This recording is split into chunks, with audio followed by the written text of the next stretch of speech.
The snow fell in heavy silence, blanketing the ruins of what had once been a village.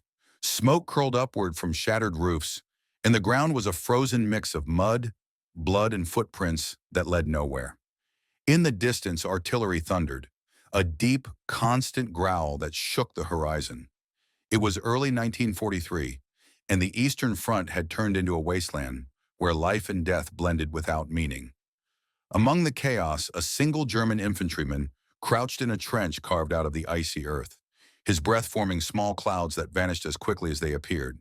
His uniform was torn, his ammunition nearly gone, and his unit had been reduced to less than a dozen men. They had been ordered to hold a position outside a nameless Soviet hamlet, but the Red Army had come fast, fierce, and in numbers that seemed endless. By dawn, the German line had collapsed. What remained were fragments, scattered survivors hiding among the wrecks of tanks and the burned skeletons of trees. He was one of them, a soldier whose name would never be recorded in the histories of the war. He wasn't an officer or a hero, just a survivor who refused to disappear quietly. His trench was barely 10 meters from the Soviet line now. Across the field, through the haze of smoke and snow, he could see them, figures moving between sandbags and barricades, shouting orders, setting up machine guns. The position they held wasn't just another patch of frozen ground. It was a vital ridge that overlooked a supply road. Whoever controlled it controlled the road. The Germans had lost it the night before, and now their scattered command demanded it back. But there was no plan, no reinforcements, only chaos. As the sun began to rise, its pale light cutting through the fog, the soldiers surveyed the field. The Soviets were confident now, laughing, relaxed, convinced the battle was over. He could see their flag raised above the ridge, fluttering weakly in the cold wind. Between him and that flag lay open ground, littered with wreckage, and no cover for 50 meters. Any movement would mean instant death. Still, he couldn't stay where he was. He was low on food, low on ammunition, and cut off from command. The only chance was to act, to do something that no one would expect. He studied the field again, his mind turning over the problem like a puzzle. The Soviets were watchful, yes, but also careless. They had seen too many dead Germans to fear one more. Around him lay dozens of bodies from the night before, frozen, still, their gray uniforms blending into the snow. And it was then, amid the horror of that realization, that an idea took shape. It was insane, desperate, and yet somehow it made sense. If he couldn't fight his way to the ridge, he would trick his way there. The soldier stripped off his helmet and smeared ash across his face. He took one of the frozen coats from the fallen, pulling it tight around himself. Then slowly, he crawled out of the trench and lay motionless among the corpses, arranging himself to look like just another casualty of the night's battle. The air was so cold that his breath barely showed. For hours, he didn't move. Soviet patrols crossed the field twice, checking for survivors, stripping bodies of weapons. Each time, he lay still, eyes half open, body stiff with frost. He could hear their voices, close enough to feel their footsteps tremble through the ground. One wrong twitch, and it would have ended there, but they never noticed. By afternoon, the Soviets grew careless again, focused on fortifying their new position. The German soldier waited until dusk, when the light began to fade and the cold deepen. Then inch by inch he began to crawl forward, slow, silent, deliberate. Every movement was agony. The cold had turned his limbs to stone. But he kept going, using the bodies as cover, sliding between them as shadows stretched long across the snow. The Soviet sentries stood only meters away now, their outlines dark against the glow of the fires. When he finally reached the edge of the Soviet trench, he paused. His hands shook, not from fear but from exhaustion. Then in one motion, he reached down, pulled the pin from a grenade he had hidden beneath his coat, and dropped it into the nearest machine gun nest. The explosion tore through the silence, followed by shouts and confusion. In that moment of chaos, he grabbed a discarded rifle and fired blindly, moving through the smoke like a ghost. The Soviets, thinking they were under attack from a larger force, fell back from the ridge in disarray. By the time they regrouped, it was too late. The German soldier stood at the top of the ridge, the flag still fluttering above him, his uniform burned, his face blackened with soot. Reinforcements arrived hours later to find him alone, surrounded by shell craters and silence. When they asked how he had done it, there was no answer. No one believed the story completely. It sounded absurd, impossible, ridiculous. The ridge was silent now, but the silence did not feel like peace.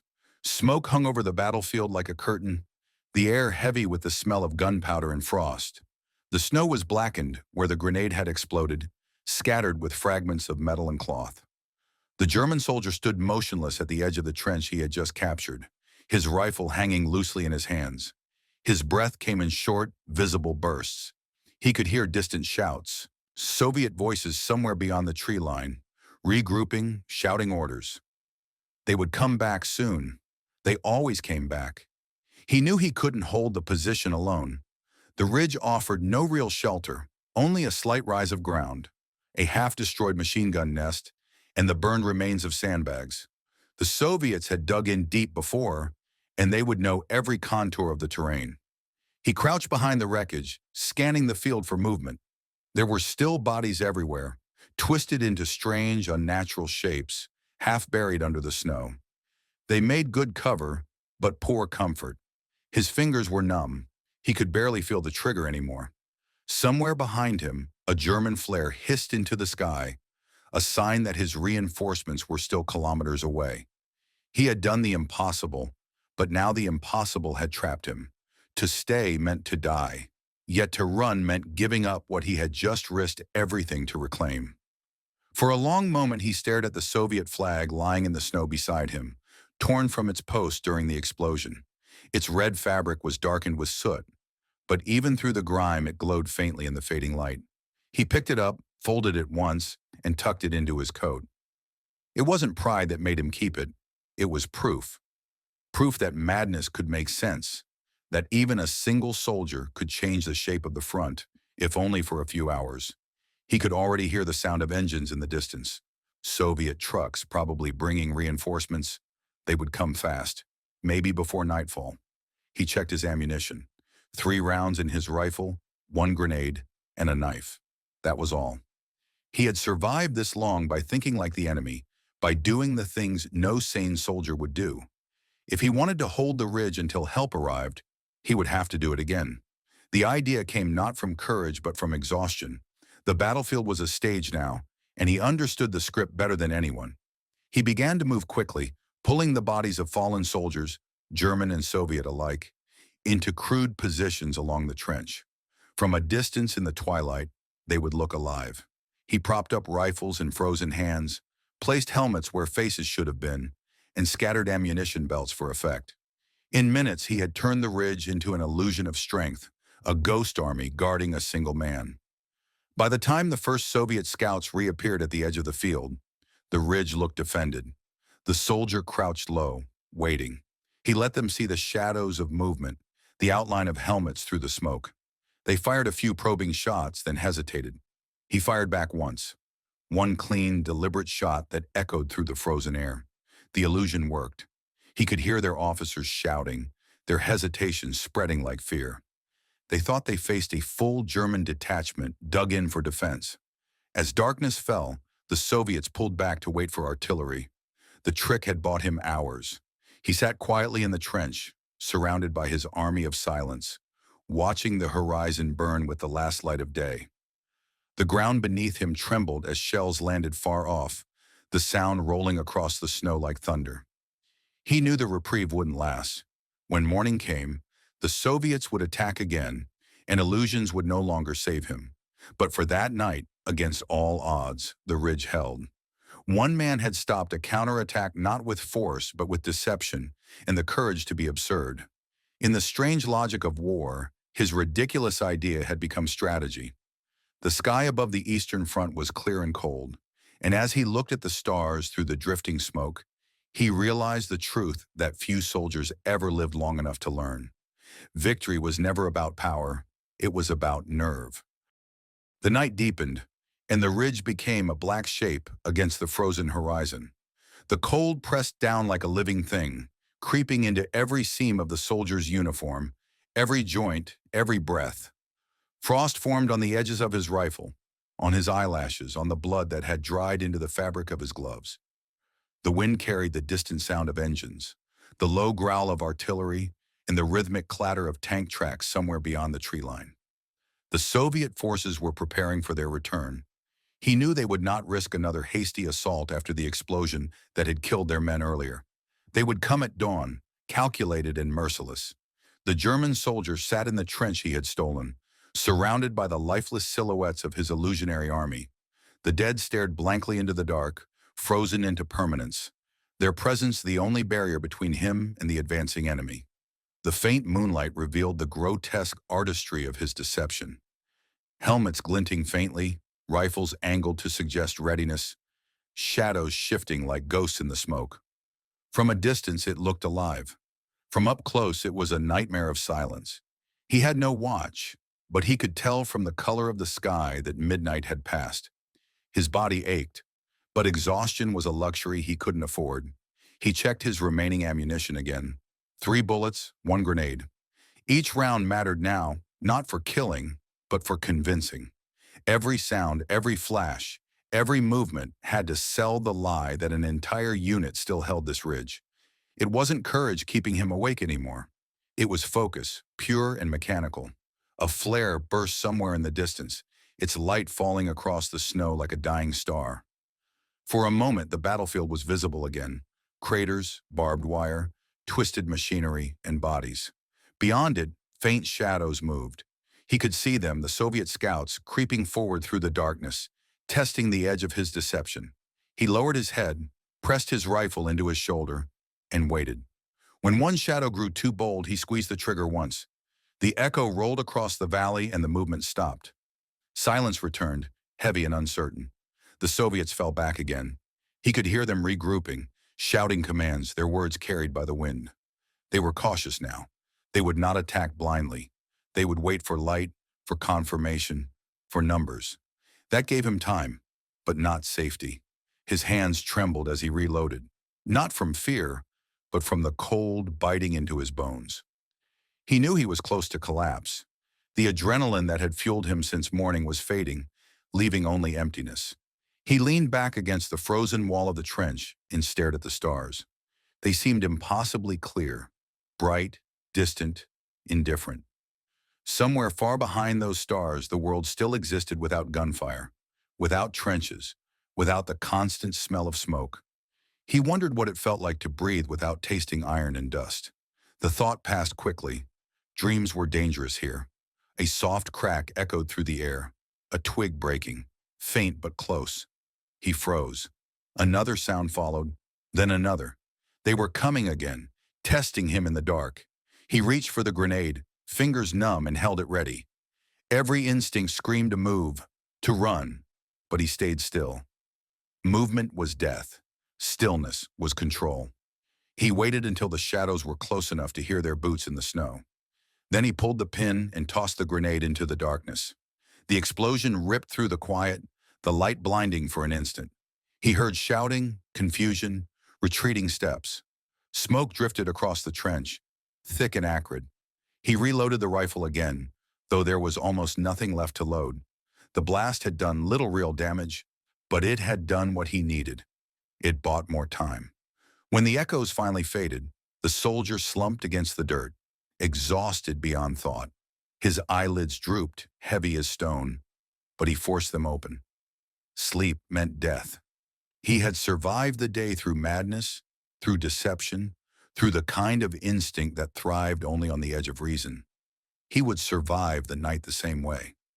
The cold crept deeper, but so did a strange calm. In the distance, artillery flashed again. Brief silent glows on the horizon, like lightning without thunder. The war would return with the dawn, but until then, the ridge belonged to him alone. One man, surrounded by the dead, holding a position that logic said could never be held. He rested his head against the trench wall, eyes fixed on the faint light rising behind the clouds. The sky was turning the color of ash. Morning was coming, and with it, the test of whether his ridiculous trick could survive the light. The first trace of dawn crept across the horizon like a wound reopening. The light was thin and gray, casting long, cold shadows over the ridge. The battlefield began to emerge from the dark. Bodies half buried in frost, rifles glinting weakly, the jagged scars of shell craters filled with snow. The German soldier blinked against the pale light, his eyes stinging from the cold and sleeplessness. Every bone in his body ached, every movement sent pain through limbs stiff from frostbite and tension. But he was still alive, and the ridge was still his. Far to the east, he could see movement. The Soviets were gathering again, a slow tide forming along the edge of the tree line. Through the mist, he could make out their shapes, lines of infantry forming ranks, trucks unloading supplies, officers pointing toward the ridge. They were cautious but determined. Last night's confusion had passed, and the deception that had worked under moonlight would be harder to sustain under daylight. He knew that. He also knew that when they came this time, they would come in force. He scanned his trench one last time. The frozen bodies that had been his army were now stiff mannequins of ice, their illusion fading in the growing light. The props that had fooled an enemy at night would betray him now. Their helmets glistened unnaturally, their rifles lay at awkward angles, and the wind had shifted the snow around them, exposing the truth. The stage was falling apart, and he had nothing left to replace it. He gritted his teeth and adjusted his position, pressing himself deeper into the shadows of the trench wall. The first artillery shell landed short of the ridge. The sound rolled like thunder through the valley, followed by another closer this time. The Soviets were softening the ground, testing their range, marking the start of the assault. Each blast threw up columns of dirt and snow, showering him with debris. The earth trembled beneath him, and yet he didn't move. There was no running now. The ridge wasn't worth a single man, but somehow it had become his purpose. It wasn't about orders or victory anymore. It was about seeing how long one man could defy the impossible. As the shelling intensified, the world turned to smoke and vibration. The trench filled with haze and dust, every breath tasting of burnt soil. He pressed his face into the crook of his arm, coughing quietly, trying to keep his heartbeat steady. When the shelling stopped, the silence that followed was almost worse. It was the kind of silence that always came just before the infantry charge. He peeked over the edge of the trench. Through the dissipating smoke, he saw them, rows of Soviet soldiers advancing, bayonets gleaming in the morning light. They moved with grim precision, their shapes growing larger, their shouts carried by the wind. He reached for his rifle and braced it against the frozen sandbag. 3 bullets. That was all he had left. He aimed not to kill, but to convince. He fired once, deliberately, the recoil numbing his shoulder. A soldier fell, and the line hesitated. He fired again, higher this time, making it look like multiple shooters. Then for a moment, the ridge seemed alive again, echoes bouncing off the hills, snow flaring under the impact of bullets. The illusion returned, fragile but enough to make the Soviets slow their charge. He ducked down, reloading his final round. The sound of return fire filled the air, bullets snapping into the trench walls, throwing up dirt. He crawled to the other end of the trench, moving like a shadow, hoping the enemy would think there were more of them shifting positions. Another explosion erupted nearby, showering him with snow. The concussion threw him backward, his ears ringing, vision blurring. When he looked up again, the ridge was half hidden in smoke.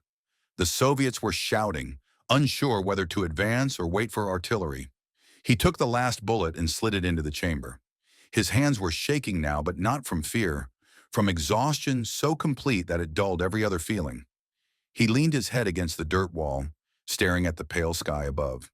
He wondered how much time he had bought. An hour? 2? Maybe enough for the reinforcements he'd prayed for to finally arrive. Or maybe not. Then in the distance, a sound cut through the chaos, the distinct rumble of German engines. Tanks, faint but real, moving toward the ridge. He didn't know if it was luck or coincidence, but it didn't matter. The trick had worked long enough.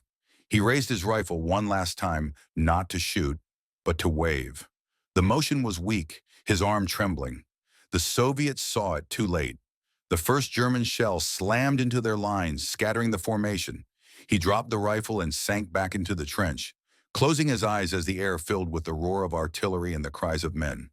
He had no strength left to fight or flee. He had done what he set out to do, held the ridge alone, through lies and sheer will. When the sun finally rose high enough to burn away the mist, the battlefield revealed itself in all its ruin.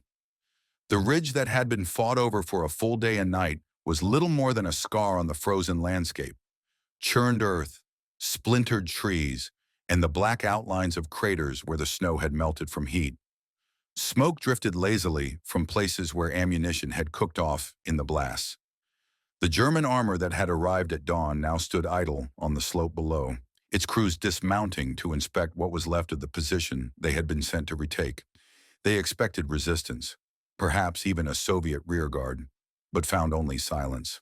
The soldiers climbed the ridge slowly, weapons raised, scanning for movement among the debris. When they reached the top, what they found didn't look like victory. It looked like the end of something. The trench was filled with bodies, frozen in grotesque stillness, some propped as if still ready to fire. At first glance, it looked like a full platoon of Germans had died holding the line.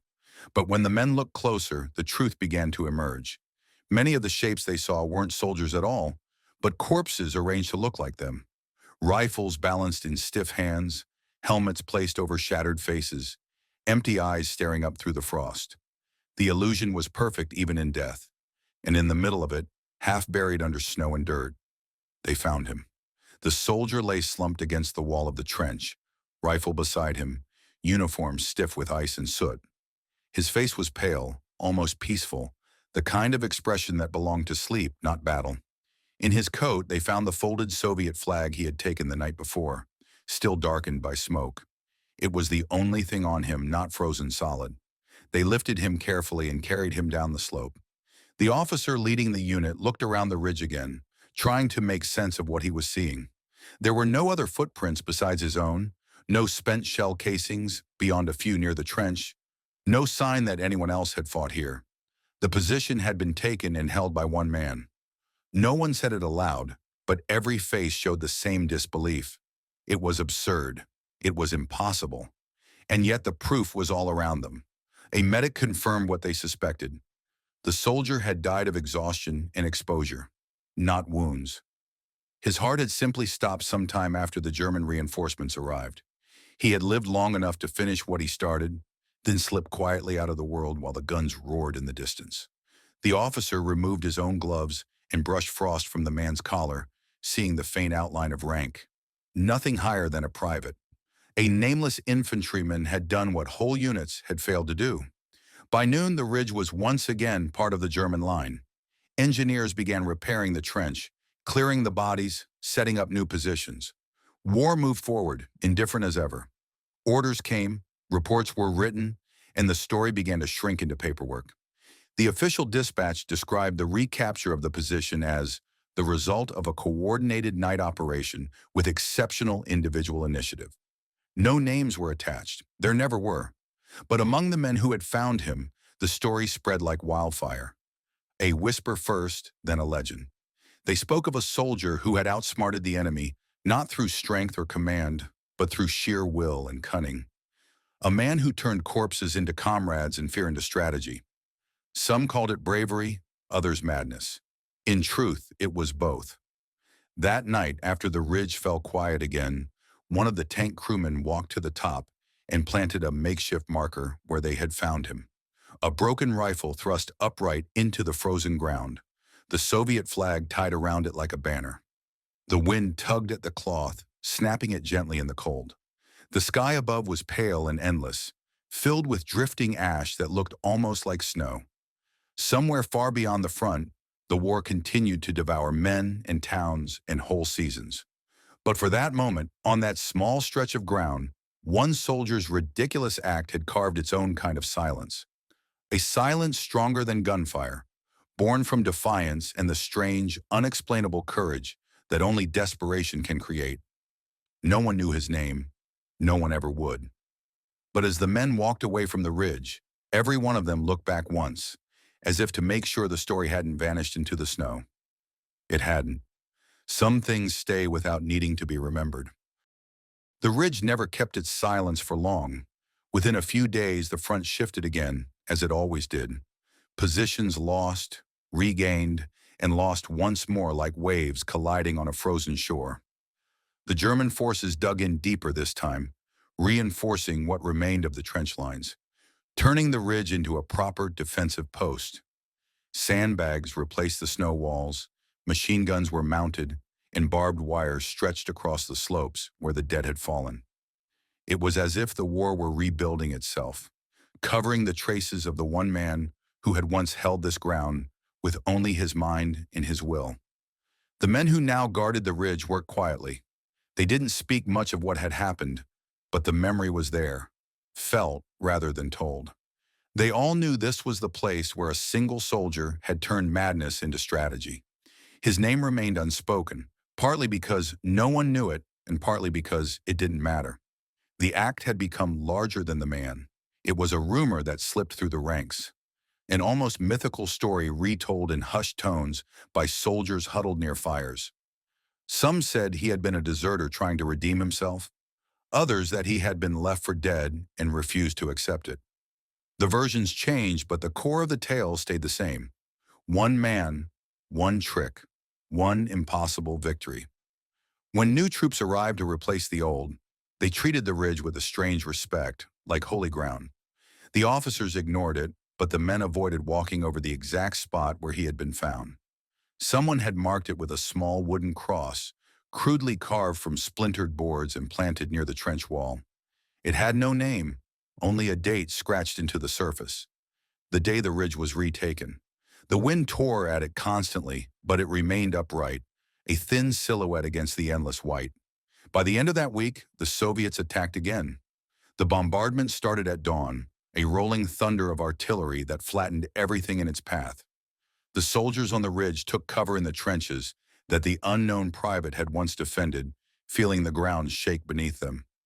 Each explosion sent snow and dirt cascading down the walls, and the sky burned with fire and smoke. For hours, the world became nothing but noise and vibration. When the bombardment finally stopped, the survivors emerged into a landscape that looked like the surface of another planet. The Soviets came in waves, screaming through the smoke, their silhouettes barely visible in the light of flares. The Germans opened fire, machine guns rattling, rifles cracking one after another. The ridge erupted into chaos again.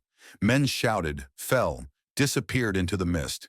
But even amid the destruction, something strange happened. The German line didn't break.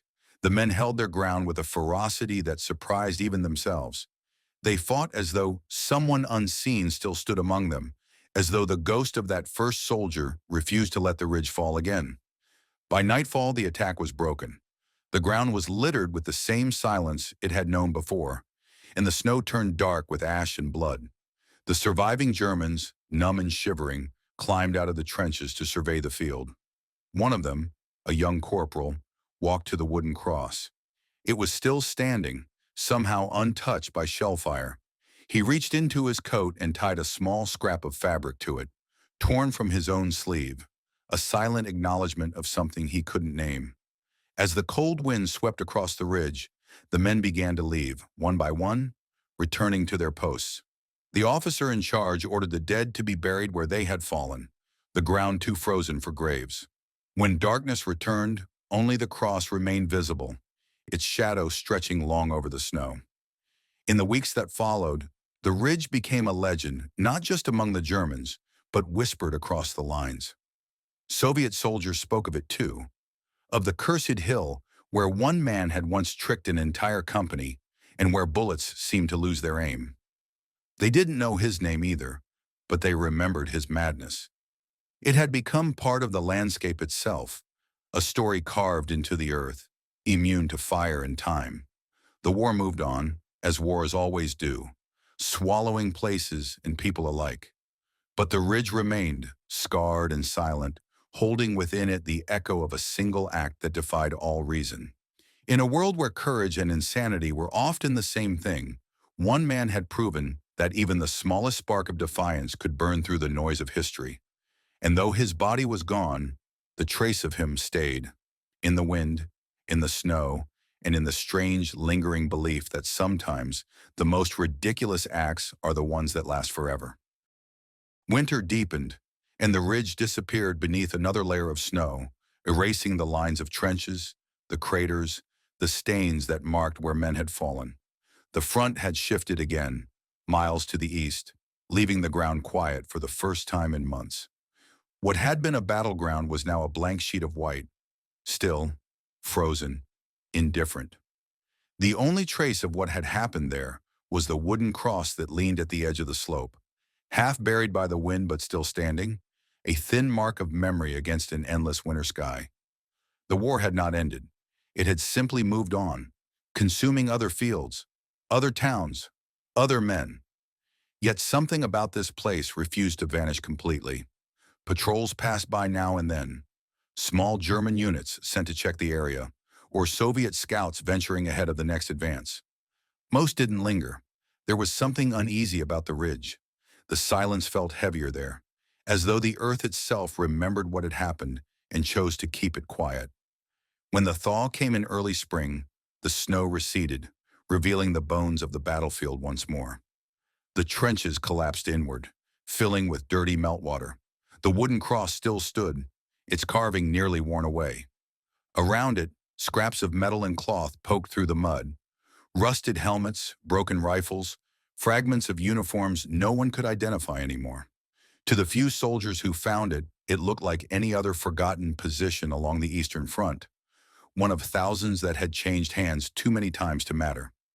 But if anyone stayed long enough, they could sense the difference.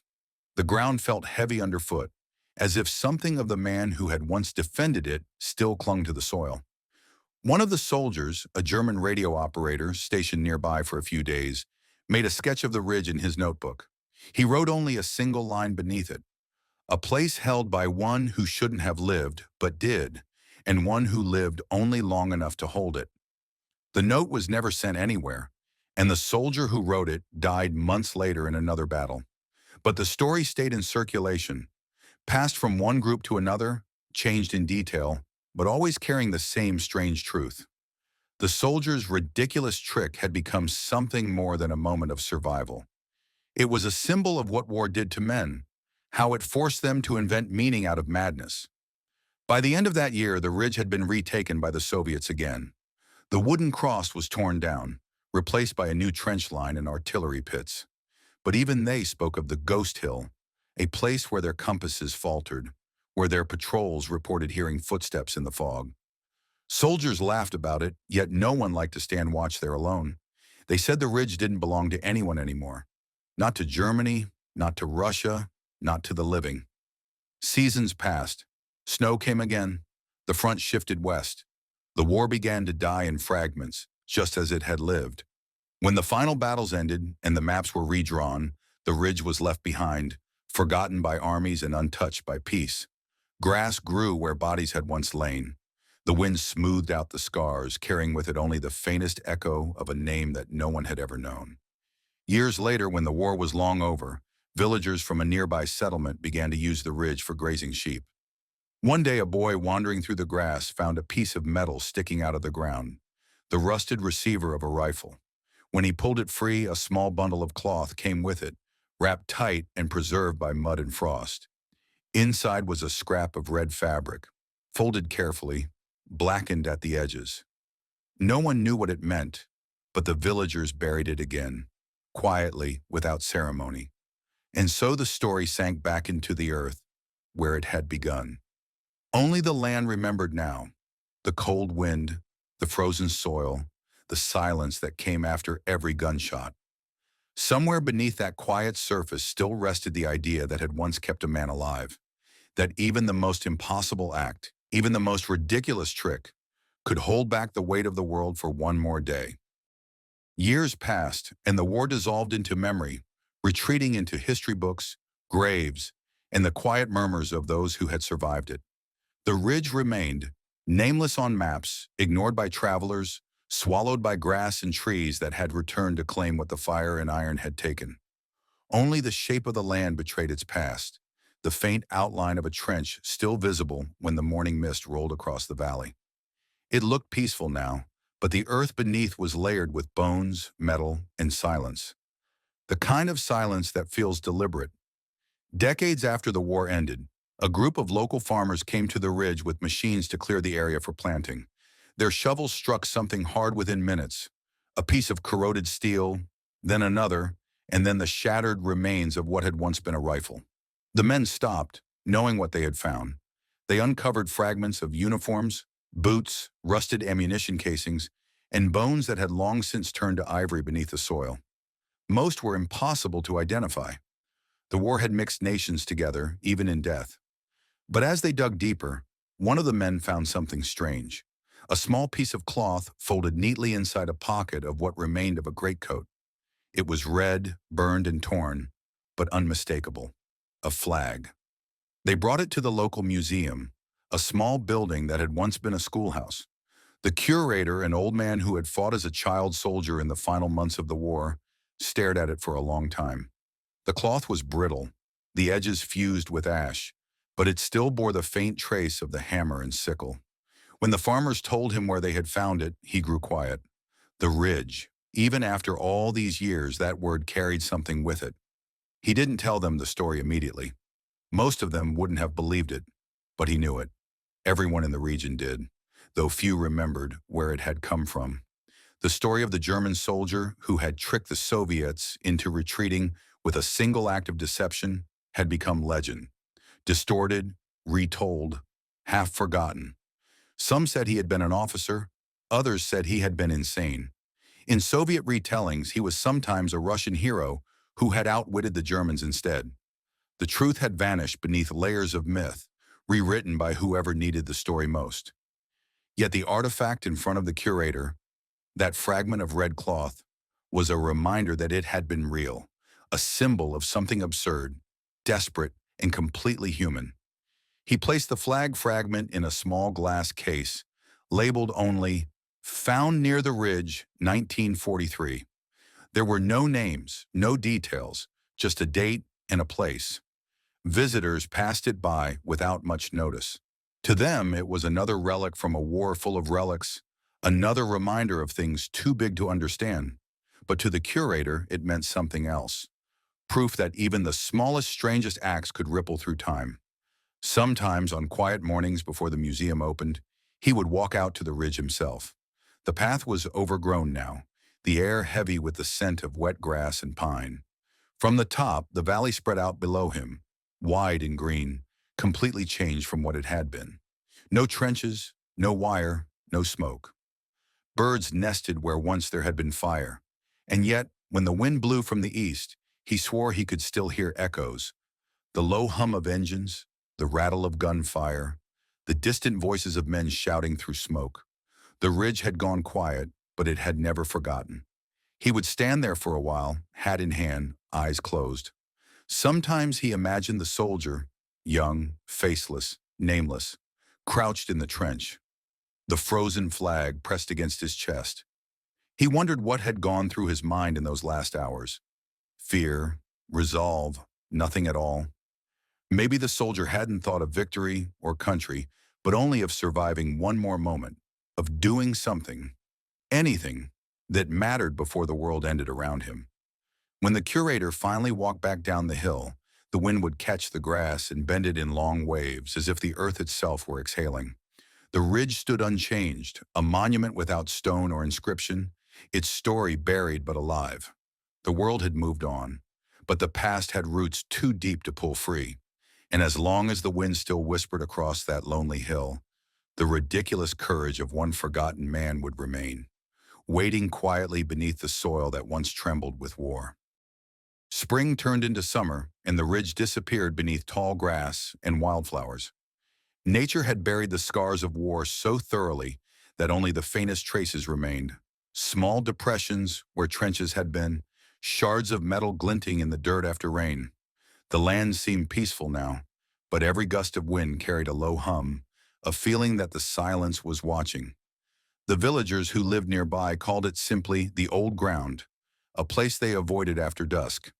They said their cattle refused to graze there, that dogs barked at nothing, and that sometimes late at night, people walking past could hear footsteps crunching faintly on frozen snow, though there hadn't been snow in months. No one talked about ghosts. They had no need to. The war had left its spirits everywhere. But there was something different about this hill. It wasn't cursed in the way battlefields usually are. It felt more like a wound that refused to close. A decade later, construction crews arrived to build a power line across the valley. They brought trucks, equipment, and noise, breaking the quiet that had held for years. When the digging began, the ridge fought back with memories. Shovels unearthed helmets, buttons, the rusted skeleton of a machine gun, and bones so old they crumbled when touched. Most of what they found was routine, the remains of another forgotten skirmish. But one worker uncovered something that stopped them all. A rifle still upright in the ground, its barrel pointing at the sky, half swallowed by roots. It had been there so long that the earth had grown around it. Tied to it was a length of fabric, faded, torn but unmistakable. Red. The crew leader ordered the work stopped, and soon the local authorities arrived. Archaeologists, historians, soldiers, all came to examine the site. They documented the rifle, the bones, the fragments of uniforms. The conclusion was predictable. This had been the site of a small battle in early 1943, possibly connected to the larger engagements near the Dnieper. The report ended there, sterile and efficient, but the workers talked among themselves, trading stories they had heard from their grandparents about a soldier who had held a hill alone. The details didn't match perfectly, but the feeling did. They started calling the place the Fool's Ridge, not as an insult but as something closer to reverence. Weeks passed, and the power line was eventually rerouted. The company decided it was simpler to avoid the ridge than to dig through what might be a burial site. The machines left, and silence returned once more. But now the villagers noticed something strange. The grass grew thicker there, darker, as if the ground had been enriched by what it had kept. Wildflowers bloomed in colors that seemed almost too vivid against the green. When the wind passed, they swayed in patterns that looked like movement, like men shifting in formation. Every year on the same week that the war had once reached the ridge, the sky above it would change. Clouds would gather in perfect stillness, the air turning cold for a single evening before warming again. Some said it was just weather. Others said it was the world remembering. In time, a small memorial was built at the base of the hill, a stone plaque with no name, just the words, "To the unknown who held the impossible." It wasn't official, and no government had commissioned it. The villagers had built it themselves quietly, with stones they gathered from the field. Children played near it in summer. Lovers carved initials into its sides, and in winter, the snow covered it completely, leaving only the faint shape of a cross. The legend grew with the years. Historians wrote about it in essays, soldiers told it as a parable of courage, and writers turned it into fiction, each version changing slightly but never losing the heart of it. One man, a ridiculous plan, and a hill that refused to fall. And though no one could ever prove who he was, or even if the full story had happened as people said, the truth didn't matter anymore. The ridge had become more than memory. It was myth, and myths, unlike men, don't die. When the wind moved through the valley, carrying the soft rustle of grass across the slope, it sounded like a whisper, the faint echo of boots in the snow, the clatter of a rifle bolt, the quiet breath of a man who once refused to give up. Autumn came quietly to the ridge. The air grew thin and cold again. The sky dimmed into gray and the wind returned. The same wind that had once carried the smoke of battle, now whispering only through dry grass and hollow stems. The memorial stone at the base of the hill was weathered, the carved words softened by rain and time, but still legible. To the unknown who held the impossible. No one knew who had first written those words, but they remained, as if carved not into stone, but into the earth itself. A lone traveler came that season, an old man walking with a cane, wrapped in a worn coat that had survived too many winters. He had come from far away, following directions scribbled on the back of an envelope. He had heard of the ridge years ago, a legend passed among veterans, a story told by firelight about a soldier who had held a position alone. No one could say if the story was true, but the old man had always felt something familiar in it, something that lived between pride and guilt. When he reached the hill, he stopped, breathing heavily, staring at the slope before him. The land was quiet. The grass swayed gently, and the wind pressed against his coat, carrying the scent of soil and cold metal. He climbed slowly, each step stirring dust that shimmered in the pale light. At the top, he found the same trench line, now nothing more than a shallow depression filled with leaves. The rifle that had once been found standing in the ground was gone, taken to a museum perhaps. But the impression it had left remained, a faint mark in the dirt where something had once refused to fall. The man knelt there, touching the soil with a trembling hand. He didn't speak. Words felt wrong here. Instead, he closed his eyes and listened to the rustle of grass, the distant caw of a crow, the heartbeat of the wind. Somewhere beneath that sound, he thought he could hear something else. Faint, almost imagined. The echo of a gunshot, the whisper of footsteps, the steady breathing of someone who refused to give up.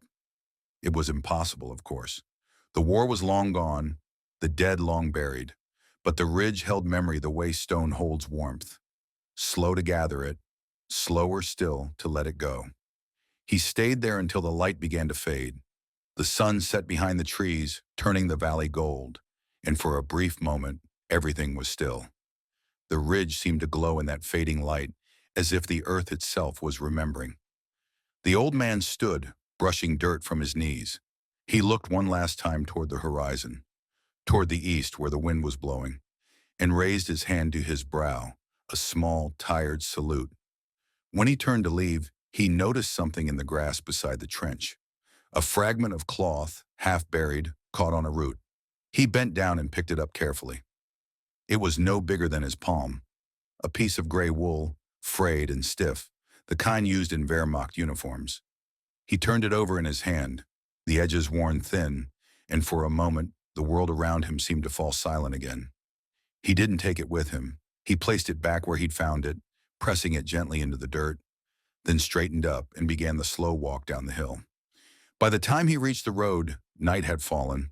The ridge stood behind him, dark against the sky, its outlines softened by distance. A few stars appeared overhead, faint and trembling. To anyone passing by, it was just another hill, one of thousands across the vast plains where history had bled itself dry. But for those who knew, for the few who still remembered the story, it was more than land. It was proof of something that defied logic, that courage could exist without witness, that even the most ridiculous act of defiance could echo longer than gunfire, longer than names, longer than war itself.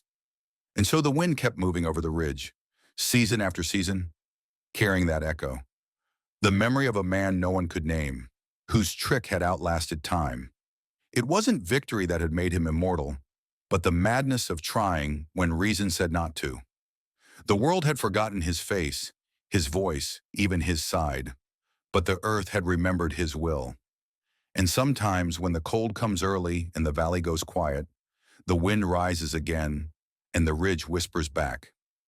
If you enjoyed this video, don't forget to like, comment, and subscribe for more World War II stories.